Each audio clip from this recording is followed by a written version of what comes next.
What is happening, my Cinema Lemon Nation? Today we're going to be discussing the movie Night Swim, which I just had the opportunity to watch it finally, and my god, can I just tell you something? January's back to having some of the worst horror film releases, and we had a consistent streak going on of it. It was interesting to see us kind of move into a direction of like, hey, you know, these are good horror movies that are coming out in January now, but nope, Hollywood said, psych it. Gotcha, bitch! So now we are moving into terrorizing ourselves with the month of January with terrible horror films, but not to say that this movie was terrible, just the idea and the premise was a little overdone. But I did enjoy a lot of the jump scares and the things that happened in this movie. I do believe that things, you know, took a turn in the sense of like being a good horror movie that you can just go watch with anybody, even if you don't like horror movies. You know, take a friend with you who doesn't like a horror movie and try to see if they like it or not. But the overall premise is that a family moves into a new house after the father, a former baseball player, is diagnosed with a type of MS or an illness. They soon discover as a family that there is something wrong with this pool, and things kind of take a twist on it. So to kind of bring it into full perspective, spoiler free here at the beginning, I will be moving into a spoiler review after this, so I'm going to try to keep this video a little bit, you know, low key and not too long, but the overall premise, you know, the plot itself kind of gave itself a little bit more of a motive to keep going.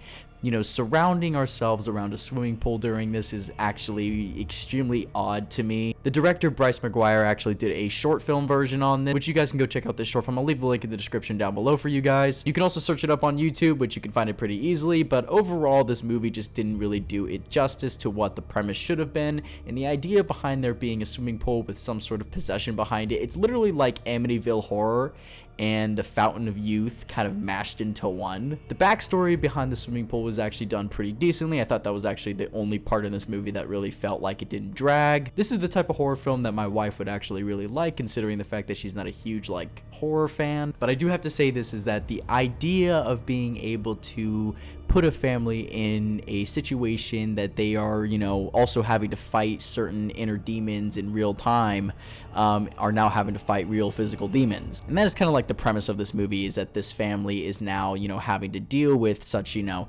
past trauma, as well as, you know, dealing with current trauma, and the father having this illness and having to deal with not being able to play baseball anymore. It is just, you know, this whole thing. So now we're going to be moving into the full spoiler review. The way that they shot this movie is very interesting. I really do think that the director did a fantastic job writing the screenplay as well as directing it, and the stars, Wyatt Russell being in this movie is a key point to it. I think he was the best character. I think he was the most lovable character, and he just really gave off that sense of, you know, a fatherly figure, and you really loved him for that until he, you know, gets possessed. So the reason why I compared this to Amityville is because at the very end of the movie, he gets possessed by this demon who is basically haunting the swimming pool, and that this whole entire point of premise of this is that the pool kind of gives you what you desire, and that is kind of the whole purpose of this, is that it's kind of like, you know, granting that wish that you've always wanted. So basically stating that, you know, he starts to become a little healthier from his sickness. They, you know, doctors can't really explain why, and his wife starts to notice little traits of him that are, you know, changing throughout the course of the time they just moved in from the house. Blumhouse is actually coming out with some interesting horror films nowadays, which I really do think that this movie kind of gave it away a little bit more, especially in the trailers. The trailers just weren't as, you know, effective as the movie was as a whole. That being said, at the end of the movie, the father sacrifices himself for the family in order for his son to not go through exactly what he went through, you know, throughout the entire movie. This being said, yes, the character that Wyatt Russell plays actually sacrifices himself in the end. And in the end, the daughter, the son, and the mother decide to fill the pool up with dirt, so whoever would move into the house next wouldn't have to go through the same exact thing that they went through. And from my perspective, it was a really good way of finishing the story, kind of bringing things full circle as a wrap. There is no way in hell they can make a sequel to this kind of shit. Just wouldn't work, and it would just be honestly shit. I think Bryce McGuire actually has a good career in front of him. He's made quite a few short films. You can check out his IMDb page. It's got a lot of really interesting stuff on there. But overall, guys, let's go ahead and rate this movie. So I'm going to start doing ratings based off of, you know, actions, comedy, horror, drama, all that kind of shit, as well as IMDb, my own personal lemon scale, and from a critical point of view. So starting with action, I'm going to give this 4 lemons, considering the fact that this, you know, gave me a really cool perspective of how much action they can put into such a, you know, short location, a very small location.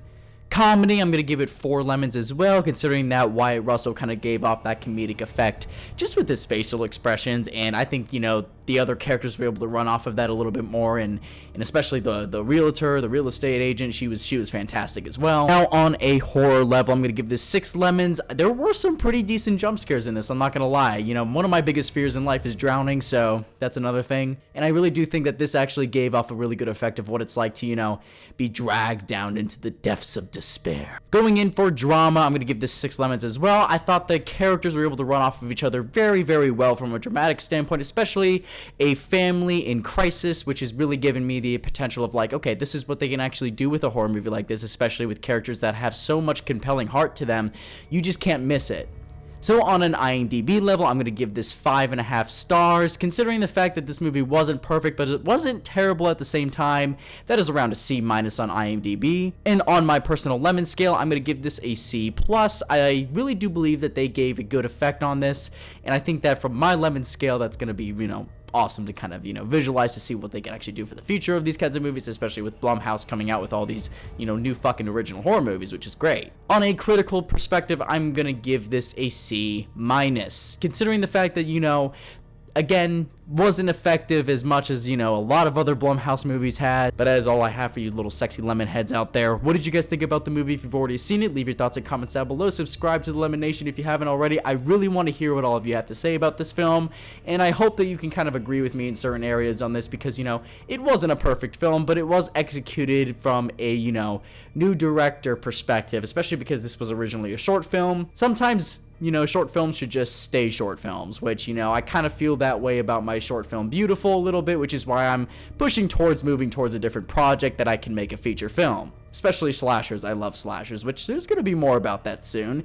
Just you wait. But other than that, guys, let me know what your thoughts were on this movie. And until next time, my beautiful, sexy Lemon Nation, never forget that lemons fly.